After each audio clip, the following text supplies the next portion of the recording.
gonna need a rain check on that dance.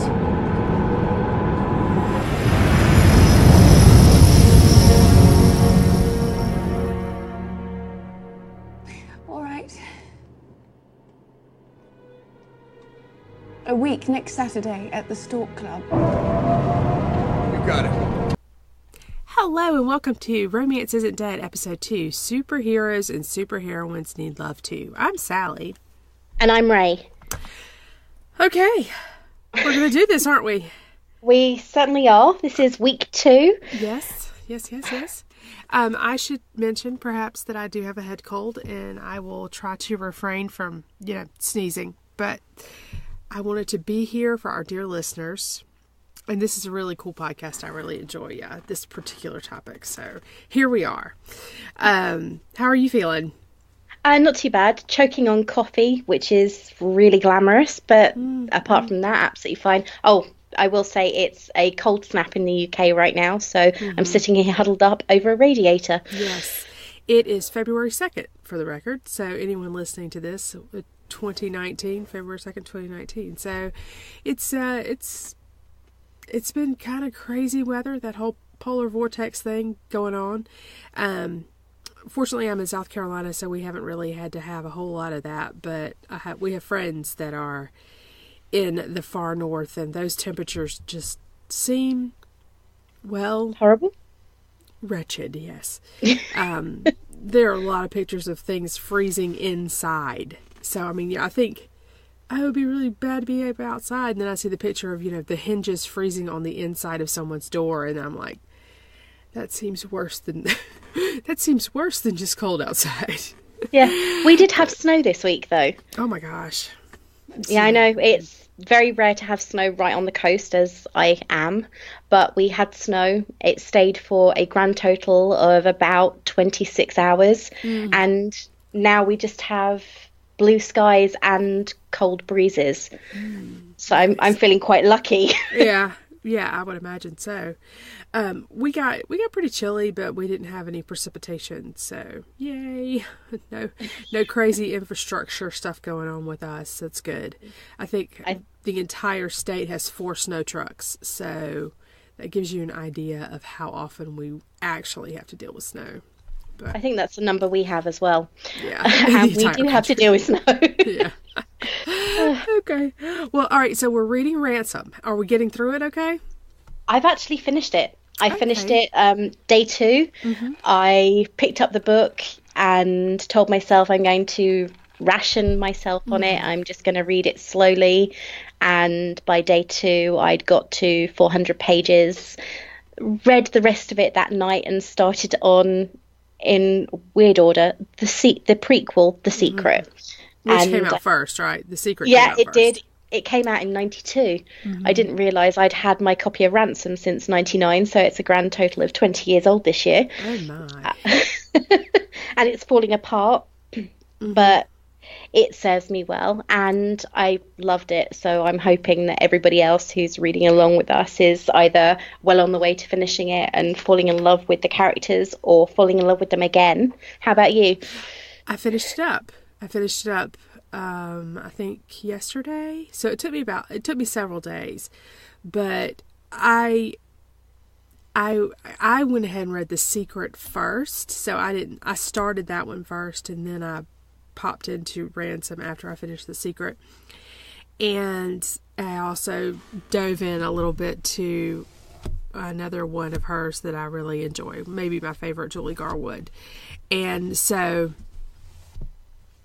I actually read about 3 sort of concurrently, but I finished it up, and I do enjoy it. I do enjoy it, but I do have not criticisms, but a little bit of critique, So I think it's kind of fun to read it for a different purpose, to read it sort of as a book review or whatnot. So I'm excited to record next week, and hopefully we have some folks reading along with us.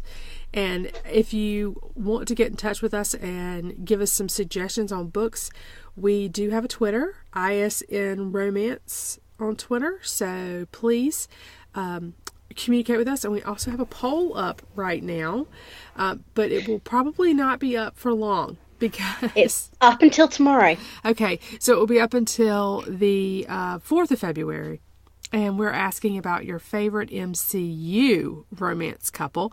And that is our topic for today, MCU romantic stories. And I, being the Captain America stan that I am, wanted to start with Captain America. But I do want to add one thing in. Ray and I were talking, and I'm thinking that maybe it would behoove us and some of our listeners to define the word ship, because we're going to kind of touch on shipping today. And it's not something that goes in the sea. Yeah, it's not a boat. It's not a cruise ship. Shipping is basically the shortened word relationship. And anytime you want to see someone who in a relationship with someone else, it's low-key shipping right there. Is that fair, Ray? Yeah, I'd say so. I mean, in MCU, there are a number of legitimate canon. That means ships that are confirmed in the films and the comic books. And obviously, there's also fanon, which is those that are confirmed in fan fiction and fan forums. And we're looking at the canon ships today. Okay. We will definitely touch on fanon at some point, but not today, because the list is pretty endless. Yes, absolutely. Okay, so our first ship today, one that I actually will probably sail into the sunset, is Captain America and Peggy. And unfortunately, they are star-crossed lovers, depending on how you look at it. And Ray, how do you feel about Steve and Peggy? Steve's mine. Especially in his suit from Winter Soldier, he's mine. But as relationships go, I think that Steve and Peggy are pretty tragic. Not tragic in a bad way, but tragic in the way that you know that because of the way his story is going and the way that their stories don't gel. If you watch Agent Carter on ABC when it was on television, you know that she has a few other relationships along the way and she ends up married to somebody else completely. So there is that element of really sad. They were meant to be together, but circumstances didn't allow it because, of course, he sailed off into, he flew off into the wild blue yonder and then crashed into an iceberg. Mm-hmm. So could be Jack in Titanic sinking into the bottom of the ocean. He would have fit on that door, by the way. But anyway, that's not. I know. Oh, that's another one for another day. But I agree with you. He'd have fit on that door. And Mythbusters actually did an episode on it, and he would have fit on the door, and the door would not have sunk. So just saying. Rose, you vicious bitch. Okay. Yeah, so, should want a tighter it. Yeah. So. Off track there a little bit. Steve and Peggy. Apologies. Steve and Peggy. Steve and Peggy break my heart so much. And especially, when he comes back and he has to say goodbye to her and bury her. And she doesn't really even remember the time having passed because of her Alzheimer's stroke dementia. Mm-hmm, mm-hmm.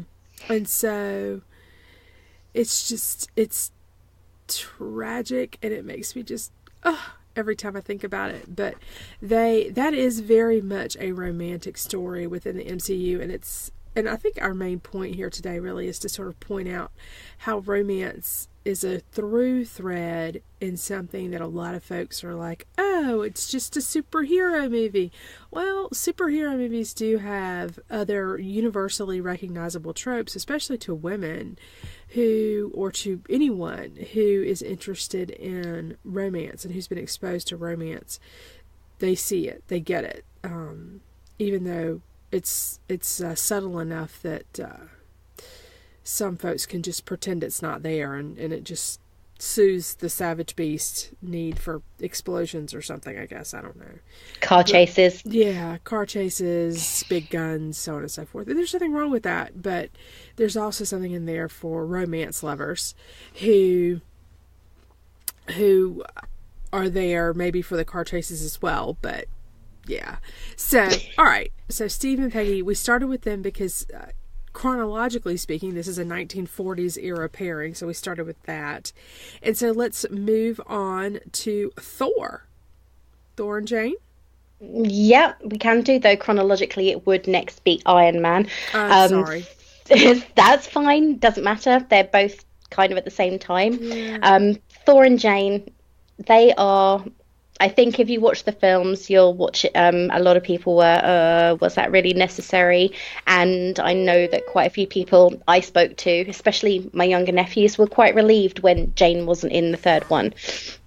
But that's just because they're teenage boys. They're teenage boys. I think that's the whole explanation. She wasn't necessary to the story, unfortunately, because with Jane comes one of my favourite characters in Thor, but Thor and Jane's love story is, again, like Steve and Peggy's, pretty star-crossed. Mm-hmm. You know that she's going to die long before he is, and also he's not on Earth all the time. He spends a lot of his time across the galaxy in Asgard, and with his dad dying, spoiler if you haven't seen Ragnarok, with his dad dying, he's going to be the one in charge if he can persuade Loki off the throne. So their story was really sweet, I have to say. It was sweet. It was also incredibly quick, because they met and 5 minutes later they're all over each other, and that's one of the things I think you can tell it was not the story of their romance wasn't necessarily a big theme that they needed, but they wanted her tied into the storyline. It happened for me too quickly. It was like reading a 70-page Mills and Boon. See, what do you think? I'm remembering back to the first Thor, and to me, I didn't have quite that same objection. I mean, it's pretty clear that it was not a female writer. I would say it didn't look like and maybe it was a female writer. I'd need to go back and check, but it maybe felt a little rushed. But it didn't bother me because, he had been hanging out with them for some time before any sort of kiss or anything like that. So that didn't really bother me so much. It was written by two men. So yeah, I don't know. Maybe I just accepted it because of the genre, and thought, okay, it's fine, right? There was no slow burn, right? But it doesn't have to be, does it? No, but it would have. I think with their story being as intense as it was, and if you look at the second film, she'd almost sort of not quite given up waiting for him after 2 years. So you're saying it was a little too intense for what it was. I could kind of believe that. I guess it's tricky. It's tricky. It is very tricky. I'm not sure exactly what to think about it, but I find that one a little tricky.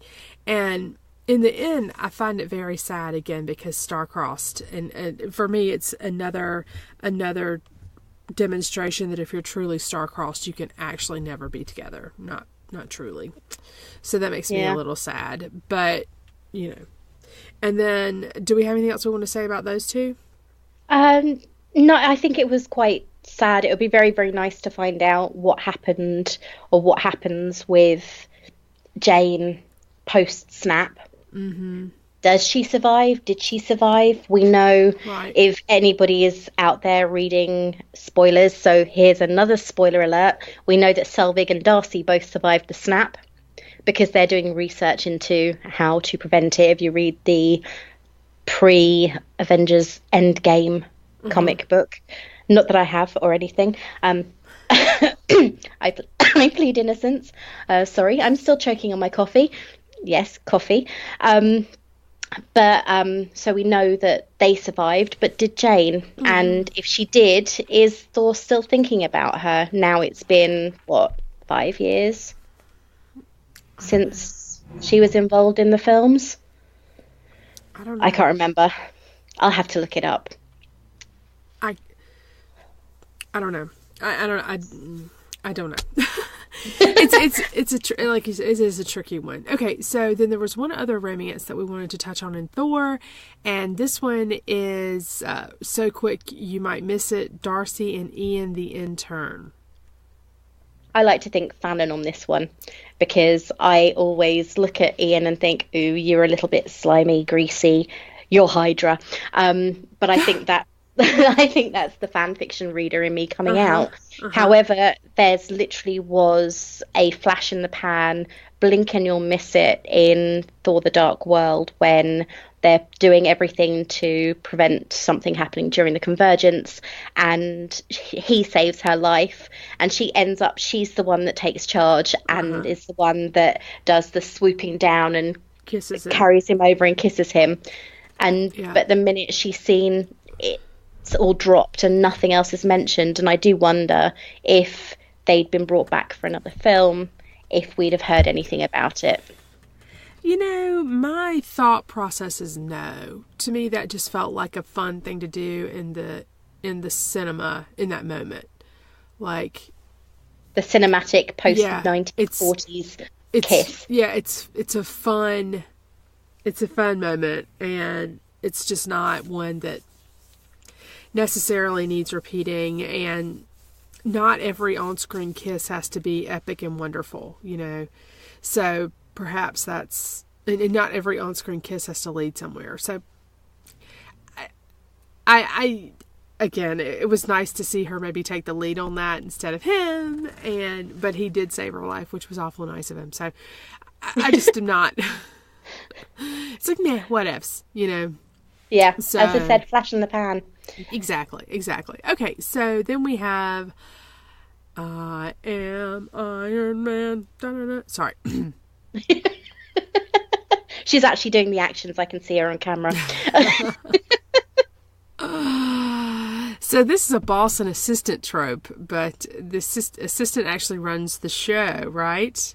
Yeah, she's power. She is power suits. And we're talking Tony and Pepper, by the way. Tony and Pepper.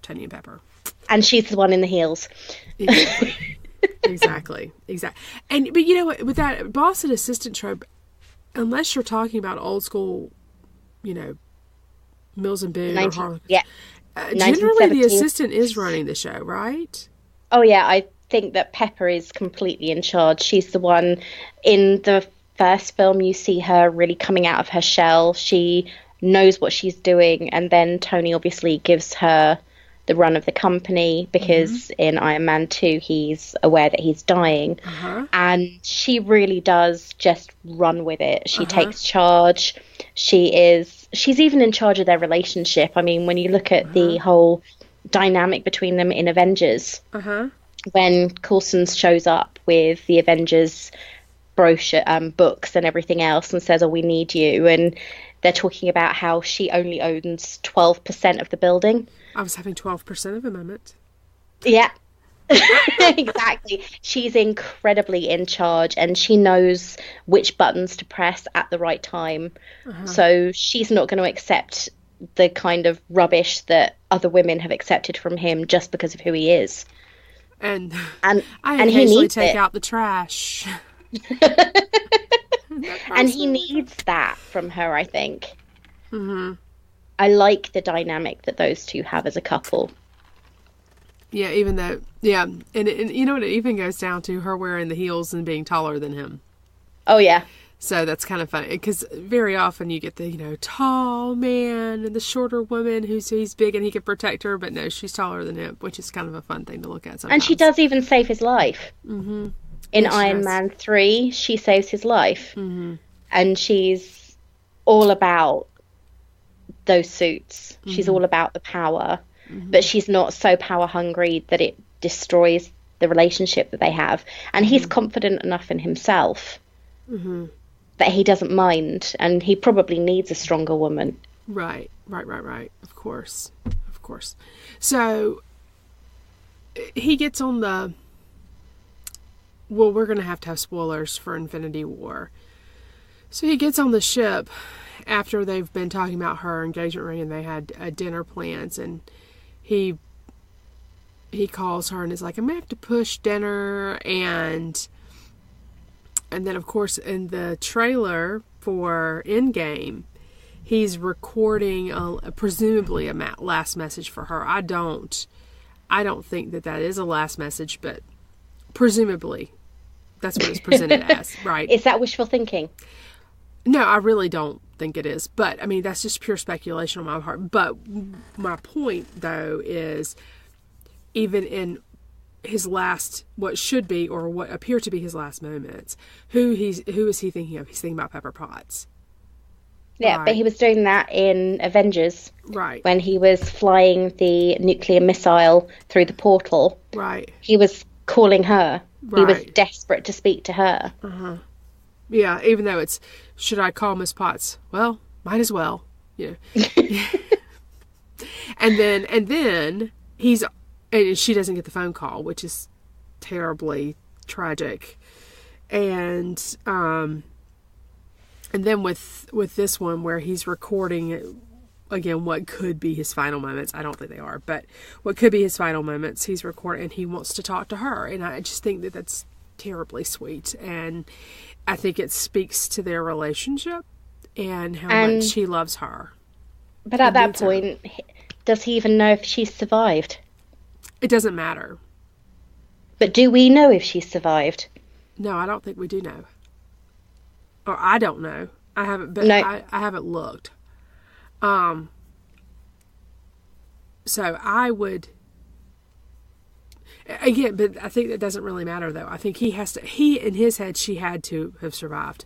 It's his hope. Yeah, exactly. And that's what's important there. Because, I mean, he had, he's just had someone die in his arms that means quite a bit to him. And then, or at least disappear in his arms. And so, I think that was the saddest death scene in the whole thing for me.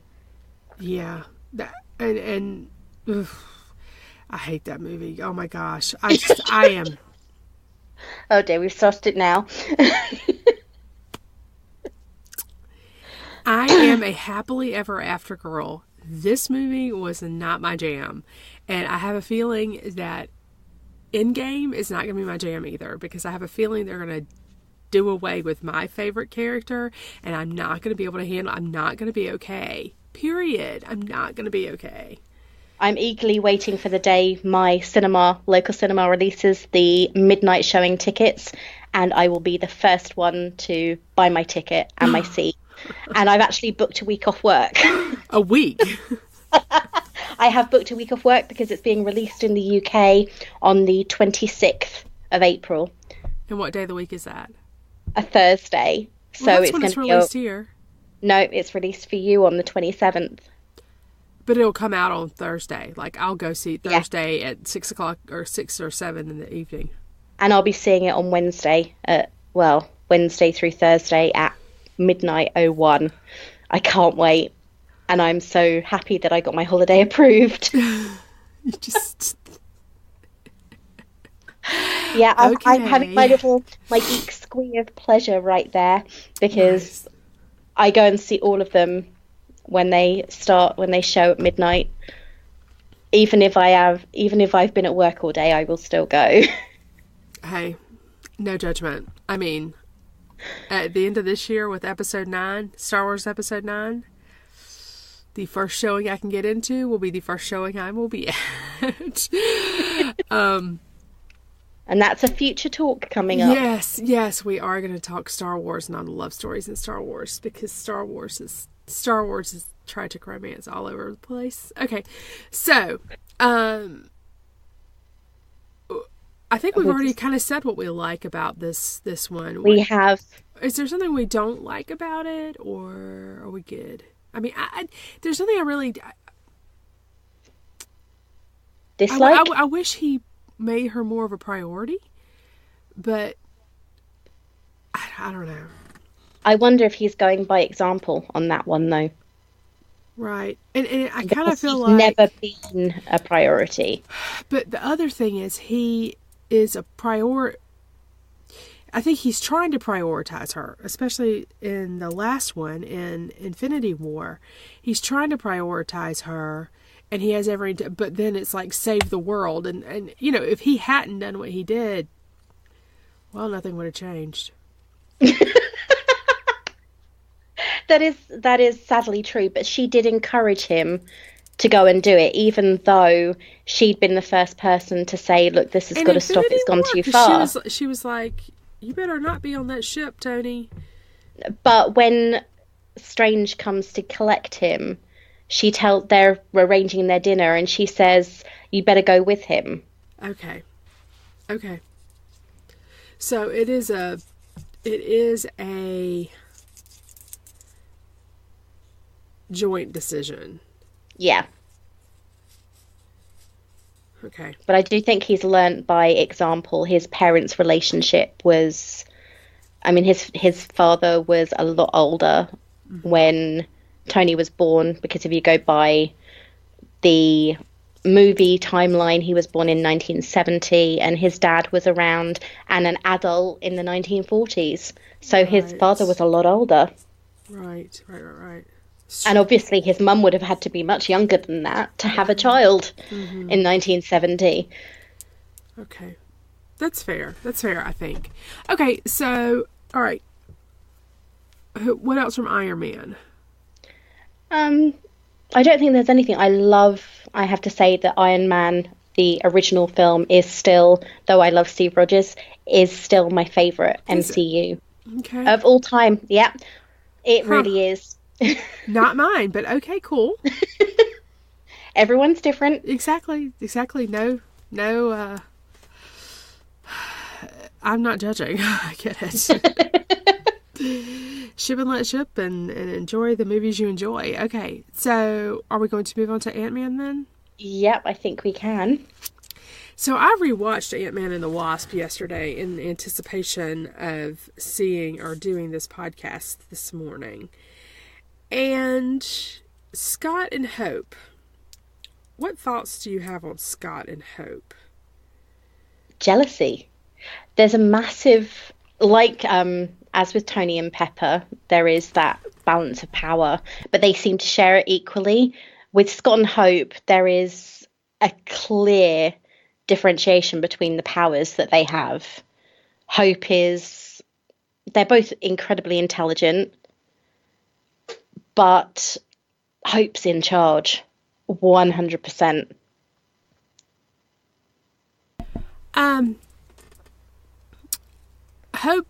Hope is in charge, absolutely. I would agree with that. I don't know if this relationship doesn't really move me. It's not. I don't think it's one that is very, very clear. The relationship between Lewis and Scott is far more apparent than the one between Hope and Scott. Mm-hmm.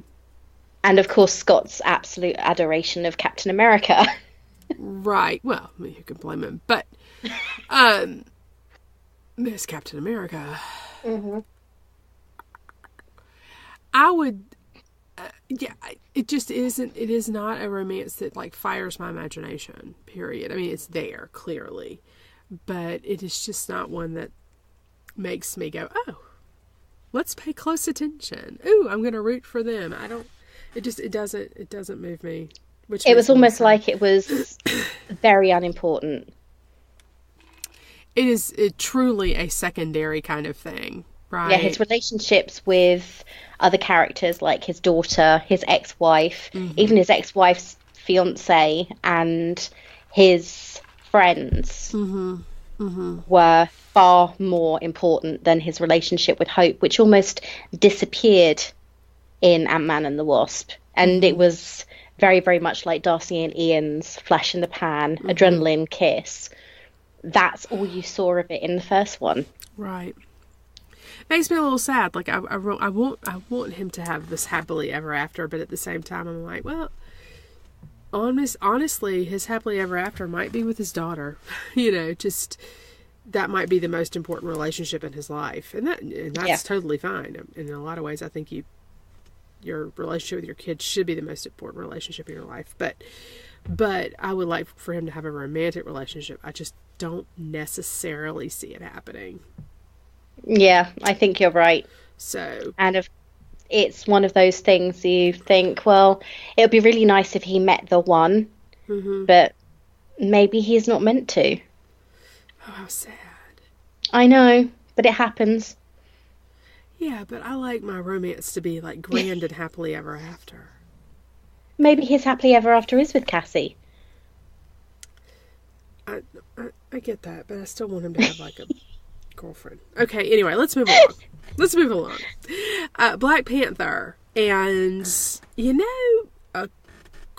and Wakabe, actually, this one hurt my feelings. Theirs was an interesting relationship. I think that she was incredibly loyal to her king and her kingdom, and he was very much in it for himself. He was quite selfish, I think. But he was also in it for her. But only when she put sort of almost held a spear at his throat and said, look, you'll have to go through me. Before that, he was, I'm going to support whoever's in power rather than actually make the right decision for us. Okay, fair. I was sad for her. Yeah. I was sad for her with that relationship. And then T'Challa and Nakia, their relationship confused me, but mostly because I read the comics and he ends up with Storm. What now? He marries Storm. Like X-Men Storm? X-Men Storm. Read the comics. I don't have time for all that. He ends up married to, at one point, he's married to Aurora. He's married to Storm. Huh. Which is why it's very, very interesting that now Fox has been purchased by Disney, because I wonder if they're going to go down that path at some point. Keep my fingers crossed. You don't suppose they'd make Nakia Storm, do you? I hope not. I mean, I'm just throwing that out there. But that having been said, Disney, of course, bought Fox because they want all of your money. Oh, yeah. Well, they can have it. Take my money. Yeah, take my money. I'll throw it at you. You can quite happily have my spare £5. Yeah. Take my money. So, there wasn't a whole lot of trying to think how to put this. There wasn't a lot of direct romance in Black Panther. It's very under the radar, I would say. Like, these people are in relationships or have had relationships before, but it's all kind of flying under the radar. And those relationships tend to serve the purpose of the greater plot, which I would contend in a movie like The Black Panther, that's what they need to do. And these relationships do need to serve the greater plot. So I don't have a problem with either of them. I liked seeing that the king doesn't get everything he wants. That's nice. Yeah, that was definitely good. That's a good thing. He didn't need to get everything he wanted. I mean, it ended relatively happily for him in the respect of he won his kingdom back and he had the respect of his peers and everything he had else. her respect too. Yeah, exactly. But she still went off to do her own thing. Right. And so she's not subordinated to him, and that's a nice thing to see in a movie like this. So and the other thing is, like with Okoye and Wakabe, that is obviously a relationship of equals. Yeah, right. I don't think I'd want to fight her on anything. Right. Physical equals, but also I think emotional equals in terms of, and if anything, she's a little bit superior to him emotionally speaking, but because she's much more steadfast. But she, yeah, these are good relationships, I think, to see. So I like the way Black Panther handled romance for the audience. Just Yeah, it wasn't slammed in your face as this is the core focus of the film Right. or anything. It was just these are interesting plot points and they have a Right. bearing on the storyline as general. Yeah, and I like that, and I think that probably actually helps them. And just real quick, Black Panther was the first superhero movie to be nominated for Best Picture. Yep, So it that's, is. That's no matter what you think should win. That's history making, right? That they're It's not. been nominated for a few more as well, and I I think think like that 6, and Infinity War's been nominated for one as well, I believe. right? But not Best Picture. No, I think Black it's Panther has been nominated for Best Picture, but it's going up against a fair few other films like Yeah. A Star Is Born and Green Book and The Also- Favourite. There's And also Black Klansman. I don't, is that gone? Has that been nominated for Best Picture? I thought it was. I can't remember, but I know that it's going up against a few. I happen to know that at least one actor in Black Klansman is, up for a Oscar nod. Can't imagine why I would know that. Oh, Bohemian Rhapsody is the other one. Yeah, Black Klansman, The Favourite, Bohemian Rhapsody, Black Panther, Green Book, Vice, A Star Is Born, and Roma. And Roma is Alfonso Cuarón, who directed the third Harry Potter film. Oh, okay. So, I don't know that it's going to win, but it did get nominated, so it's just worth noting. I think that Bohemian Rhapsody stands a really good chance of winning this year, but that's just my personal feeling as I went and saw that and cried. Oh, no. Oh, no. Oh, no. Sang Okay. along to all the songs and cried. So I did pretty well. Okay. All right. So let's move along, if you don't mind, to Guardians of the Galaxy. And we have Peter and Gamora. What do we think about this one? Interesting. Very, very slow burn romance, which ends, as anybody who's seen all of the Avengers films and the MCU in general knows, ends incredibly tragically because Peter is so ruled by his emotions. He is definitely the emotional one of the two. Gamora is very, very logical. She allows her emotions to get control just a tiny bit. And you can see when she cries that she does have feelings. But ultimately, Peter is the incredibly emotional, rather illogical, driven by his feelings, one of the two. I actually got quite angry with him, I have to say. I know that a lot of people were, but it's his emotions, blah, blah, blah. If he'd not allowed his emotions to get so much control, things wouldn't have happened the way they did. But that's my personal feeling. I can't disagree with you. I can't disagree with you. But I also have to say that I really hated that movie. So I've tried to block out large swaths of it. And I remember that Peter's emotionality, or is that a word? I remember that Peter's emotions did get the best of him. But I do remember also that he did what he promised. He did try to kill her like she asked. And But he waited too long. right, but he did do that. And so she goes to her death knowing that he would keep his word. Yeah, that is fair. And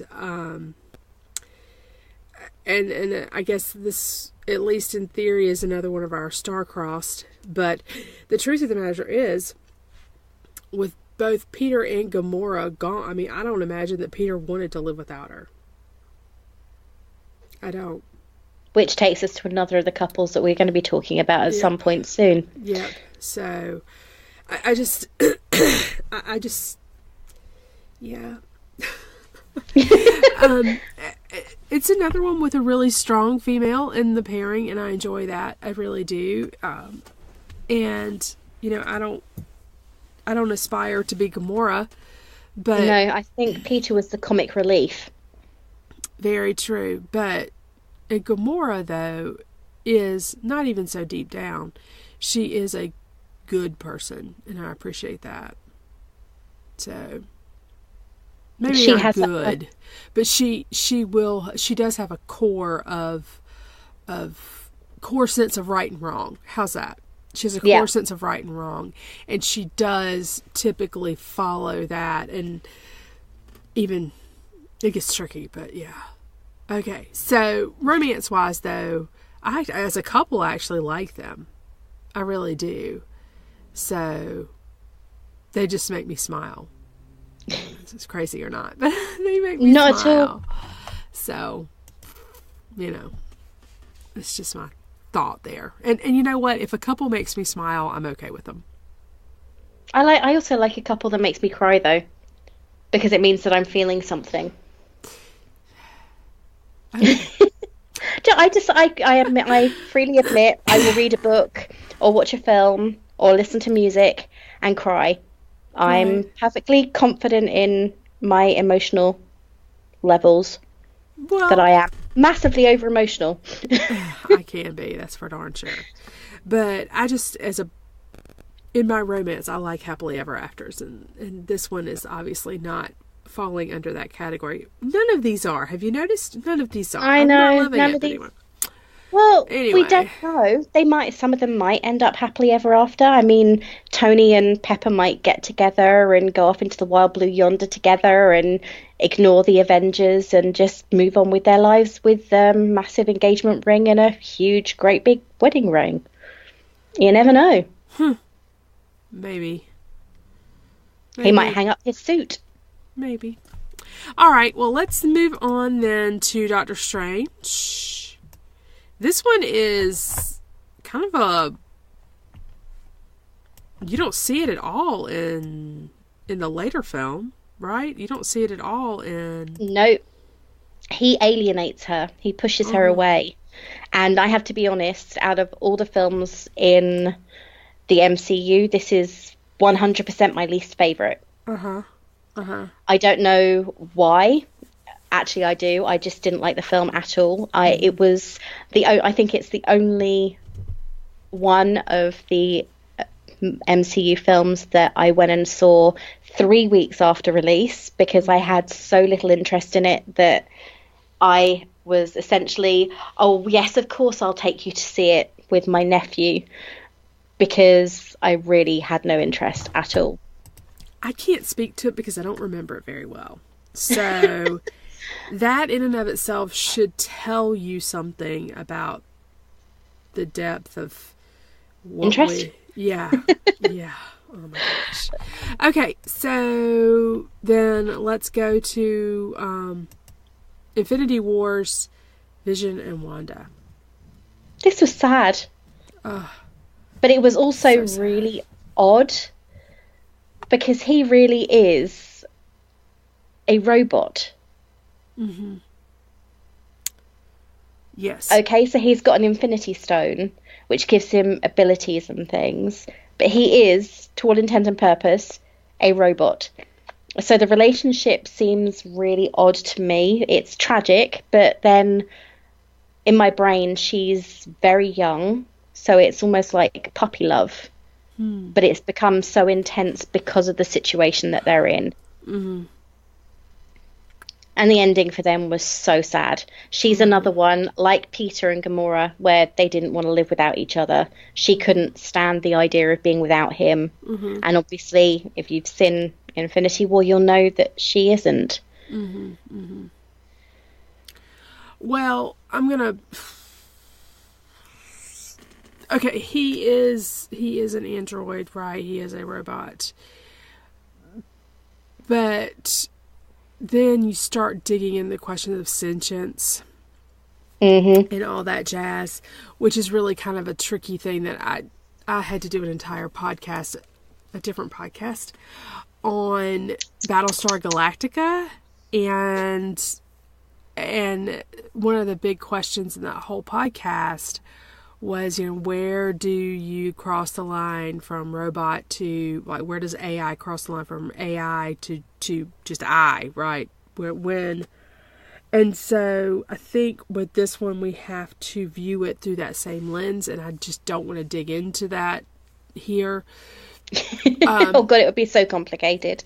I don't want to dig into that here, but I would say that the emotions that they exhibited for one another appear to be very genuine. And whether it's puppy love or not, those emotions appear to be very genuine, and they appear to really love one another. And I can understand why she would be so intent on him, given what she's been through. And yeah, it's almost as though she lost her brother, and then this being who needs her right is there. However, if you look at what happened in Civil War, where she sends him soaking through the building so she can escape with Clint, it's almost like, well, I value my freedom more than I value our romance at that point. And then they're meeting up in Scotland so that neither of their teams actually know what they're doing, and putting themselves in danger to be together. Which speaks to how quickly things changed. Well, that, and he forgave her. Yeah. And it wasn't like she wanted to do that, and I think he knew that as well. And I think, too, with that Mind Stone, he could probably do a little bit of mind reading. So... Oh, you're annoyed at me. Let me just figure out why. Yes. I bet a lot of wives wish their husbands could do that occasionally. No. No, or rather, a lot of husbands wish they could do that occasionally. That's what my husband wants, and no, I don't want him to. No. I want him to hear what I have to say, not what I'm thinking, because... One would probably get you put in prison.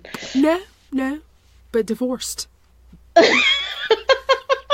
What is this when you're watching The Winter Soldier and First Avenger? I mean, very often he'll be like, I just want you to say what you're thinking. I'm like, no, you don't. Because the brain mouth filter is engaged for a reason, my friend. If I just said the things that sometimes I think, oh my sweet baby Jesus. Okay, anyway. Yeah, this was another romance that it did not bother me. It made me very sad the way they both passed away, but it is what it is. So we want to talk about how to do romance wrong. Oh yeah, definitely. There are a few examples. These are obviously our own opinions. However, forums and reviews and things have backed us up on at least one of them, and that is Age of Ultron. Bruce and Natasha. Dear God, what were people thinking when they thought that was a good idea? That was Who wrote that movie? I think it was Joss Whedon. Joss, what were you doing? Seriously. Hold on, I'm going to look that up because I need to know who'd be mad at. So it was Age of Ultron? It was indeed. I really had this horrible feeling it was Joss Whedon. And if it was, he really was making a massive mistake on several levels with that film. One of them was Bruce and Natasha. And another was... apparently Joss Whedon. Joss Whedon, and yeah, it was Joss Whedon. And not only that, they did get something massively wrong because Ultron was actually created by Hank Pym, but that's another thing that we don't really need to talk about. Yeah, movie canon. But Bruce and Natasha, no, why? Seriously. This is something I think a lot of people agree on, and I know that Sally and I agree on it. It was just wrong on so many levels. Okay, I think this is another one of those, if a woman who knew anything about romance had been writing this, or anyone who knew anything about romance had been writing this, they wouldn't have written that. Yeah, but you say that, Joss Whedon did very, very well with Buffy, Spike, Willow, Angel. Did he write all of those? He wrote a lot of it. They were his creation. Granted, Marty Noxon had quite a lot to do with it in later and sort of mid-seasons, but Joss Whedon was the creator, and he didn't do too badly with those particular shows. It's just when you came to, I mean, he gave us all that promise, and this takes us to what could have been, but he gave us all that promise in Avengers Assemble with Nat and Clint. That was, for me, it was the perfect underlying UST, I'll do anything for you romance. Let's go back to Brutasha real quick. Yeah. Because Brutasha, it just didn't, I mean, for me, it just came out of nowhere. I mean, yes, she goes and gets him, right? She's the one who goes and gets him out of India or whatever. And she's also the one stuck on the boat in the sort of the stock area on the boat on their ship when Clint attacks the airship originally. Right. But that's no reason to throw us that romance. I mean, mess. It is an absolute mess. I mean, I was like, what is that? What in fresh hell am I watching? And if they had kept it more low key, then I could have ignored it and pretended it wasn't there and just said, I just don't see that. But they kind of had That's not there. That's not happening. They had to throw it in our faces so people would pick it up. And I was like, why? What? Who? Say what now? Why? Yeah, why are you doing this to me? And so I did not like that one at all. And it just was poor. Yeah, my immediate thought when I saw the whole, it's time to put him to sleep now and everything else. And then, of course, he came back in Infinity War, and it was as though the relationship had never happened, but it had. So there was that underlying tension between them. And my immediate thought was, can you not just pretend that entire mess never occurred in the first place and ignore Age of Ultron even happened? Because just no. Really just no. I went out, I remember going to see it in the cinema and came out thinking, why did they do that to them? And then they introduced Laura Barton. And my first thought, and it's a very popular meme, is, he didn't tell us he had a sister. That was huge wishful thinking. Yeah, oh God. So you're talking about Clint and Laura? Yes. Okay. My immediate thought was, that's his sister, right? Because the thing is, I guess we're going back to what could have been on this one. And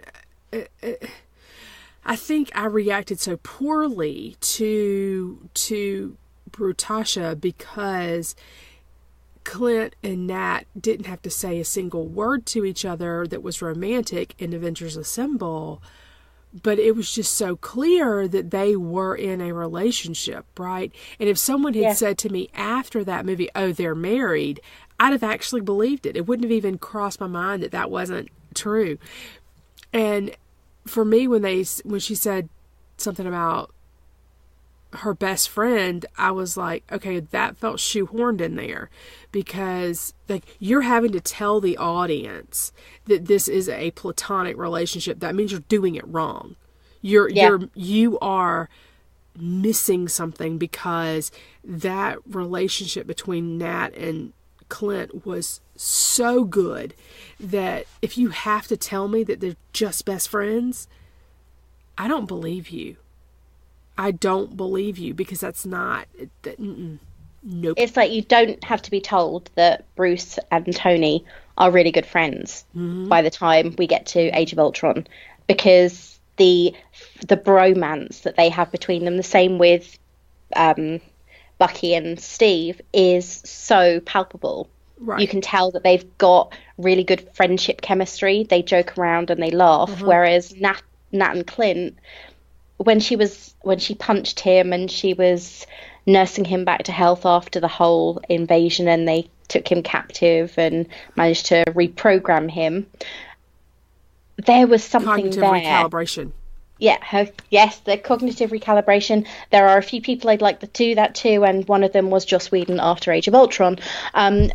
But they had such palpable chemistry, and it wasn't friendship for me. Exactly. It never crossed my mind that they were just friends. Like that does not look like a friend's relationship to me. And so, yeah, just ew on Nat and Bruce and yeah. I'm just going to say it again. If you have to tell me that they're best friends, I don't believe you. Anytime someone has to tell me, oh, we're just friends, I don't believe you. Yeah, we think he doth protest too much. Exactly. That I don't believe you. Period. And that's all I can say to that. So, yeah, that's problematic. Then you had another one that just didn't work for you, which was it was that kiss. And if you've watched Civil War, I think you'll probably know I'm referring to the very, very awkward kiss between Steve Rogers and Sharon Carter, aka Agent 13. I watched that and I cringed. It was like, no, it's almost just so wrong. Partially because I think we know that she's Peggy's niece, and partially because it seemed so contrived. It was unnecessary to the story. He could have just said he was thanking her for all the help she'd done and plants one on her that was so unnecessary. I sat there thinking, ugh. And I'd never think that if I were in her position, but I watched that and thought, oh God, that's just not what I wanted in this film.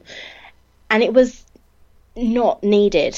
My feelings were, it was almost incestuous. It was kind of that awkward, I'm kissing you because I feel I have to and my friends are watching, rather than I'm kissing you because I really want to and I fancy you. He didn't ask her out for dinner or anything else. He just kissed her, and coming so soon after Peggy's funeral as well. It just felt wrong to me. I didn't have quite the visceral reaction you had to that, but I see where you're coming from. I absolutely see where you're coming from. I just didn't have quite that kind of reaction. I felt like it was played for laughs with the immediate shot with his friends grinning at him from the VW Bug, right? Yeah, apparently that was actually, if you watch Bucky moving, Sebastian Stan couldn't keep a straight face while they were filming that, so they had to move his head to the side. I don't know, but... So you see that you see a massive grin on his face as he's moving towards the other side of the car. Okay. Well, I remember the Falcon, Sam, better. The look, it's kind of that shit-eating grin on his face, like, but, I mean, he would be the one who would probably laugh so much because he's the modern day pal of Steve Rogers, so he's probably like, dude, you need to have a girlfriend, you need to go on a date. So, I didn't have quite that same visceral reaction, but yeah, it wasn't, I could forget about it. And the bottom line is, you're right. It was not integral to the plot. It was not necessary, and that's not really how you should do this. So, anyway, all right, let's move on a little bit maybe to some of our what might have beens, and it's another one with Steve. Of course. Because he deserves to be happy. Because Steve. And Captain Rogers, I brought this one up because I, in my head, low-key ship these two. And it's Natasha and Steve. And to be fair, I would absolutely not ship them if Nat and Clint were a thing, but they sabotaged that ship. They torpedoed it. So, anyway, to me, they seem to have the perfect work-spouse relationship. And he's talking to her about the bullet wound she has. Just, he shot my protectee through me, so bye-bye bikinis. And he's like, oh, I bet you look so bad at them when he's looking at that bullet scar. I like to die when he said that, because it was just, to me, it was just funny. And I was like, okay, that's good. it didn't have to be anything, and it wasn't anything, but I would have liked to have seen something. And I mean, I get well, you that did it's get to nothing. see them kiss. You did, and it was cute. It was better than the Agent 13 kiss. Well, anything's better than the Agent 13 kiss. No, but seriously, wasn't it better than the Agent 13 kiss? Oh yeah, definitely. I mean, there was a purpose to it. It had a part in the plot, and you can tell that he cares for her, even if it is just because they work together and they work together really closely, but he cares for her. Yeah, and I think friends. She understands him. And the other thing is, have you noticed she's with him in Civil War, which to me is really kind of interesting because not that there was a relationship implied there, but it's interesting to me that with Civil War, she's like, I told you I'd help you find him. I didn't tell you I'd help you catch him. Yeah. And so it's very clear to me that her loyalty is to Steve Rogers, not to Tony Stark, not to some Accords or whatever. So she's being the ultimate spy in a lot of ways, where she's like, and she's his friend. Mm-hmm. And so, I love a good friends to lovers trope. So there you go. That's my little. Is that your hit? Is that your plot? Your plot idea for Endgame? Hey, is... if I can't have Nat with Clint, who she's supposed to be with, yeah, I'll take it. Okay, I'm not going to tell you the tragic storyline from one of the comics then. Well, it doesn't really have a place here, so let's discuss it later. It doesn't matter. It really doesn't matter. I'm going to hate that movie regardless. But anyway, go ahead. Okay. Well, the next one that we were looking at was Bruce Banner and Betty Ross. Her dad's in it. Her dad is the bad guy. General Ross is in it all the way through. He's in all of the he's got a large role to play in Civil War, in the Incredible Hulk movies, which are apparently one of them is supposed to be the timeline of the MCU. Yet Betty Ross has vanished from Bruce's memory somehow. Mm-hmm. It's as though she didn't exist. Mm-hmm. And if she did exist, she isn't worth a mention. Mm-hmm. Which is, for me, that is one of the reasons why the Brutasha thing was out of left field. Mm-hmm. Because they could have brought Betty Ross back into it, played by Jennifer Connelly, Liv Tyler, or somebody else. Mm-hmm. And they could have given him a reason to come back, to actually want to come back. Mm-hmm. Because clearly Natasha wasn't a strong enough reason for him to want to come back to Earth. Okay, so he was held prisoner, but she wasn't a strong enough reason for him to come back. But there's been no mention of Betty Ross, yet she plays such an important role in his character development. If you watch the TV shows, read the original comic books, or think about the two previous films. Mm-hmm. And I don't understand why that is. So that is, for me, a big what could have been. They could have brought her into it. She's a very, very strong, very intelligent character, and they've completely discarded her as though she's irrelevant, and that annoys me. Interesting. See, I don't know anything about the Hulk, and his relationships, because it's not been my focus. So I think that's a shame, because I could get behind a relationship like that, whereas I can't get behind Brutasha because it just doesn't make sense to me. It doesn't work in my head. Okay. So I think we've covered the MCU as near as we can, and we've been at this for an hour. Oh my God. So we were going to actually tackle we were going to look at the Marvel MCU adjacents as well. So I'm so glad that we decided against that. Yeah, we wouldn't have pulled that off. So anywho, all right. Well, I want to say thank you to all of our listeners for tuning in to listen to us chit chat about the Marvel MCU, romantic relationships. Who did we miss? Who do you wish we'd talked about? And let us know, maybe on Twitter, or we have a blog now. Ray, What is our blog? Our blog address is romancenotdead.wordpress.com. Okay. There's only one piece there right now, but you can contact us through the form there. You can post comments on the pieces that we're writing. There's only one there right now, but this, to be fair, it was only launched yesterday.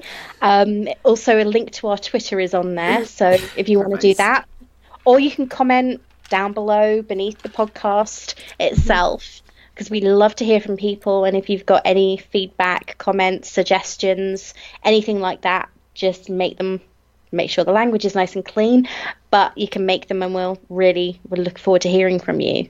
Okay. If you've not picked up a copy of Ransom, it is available on Kindle and other, I guess, electronic outlets. I'm not sure how easy it would be to find it in a hard copy. But if you can get your hands on it, read along with us, and we'll be discussing Ransom by Julie Garwood next week. And I would like to just sign off now and tell you happy reading. Ray, what would you like to say? Anything? Yep, go and seek your happy ever after. Wonderful. I like it. All right. Remember, folks, romance isn't dead. We'll talk to you next week. Bye. Bye.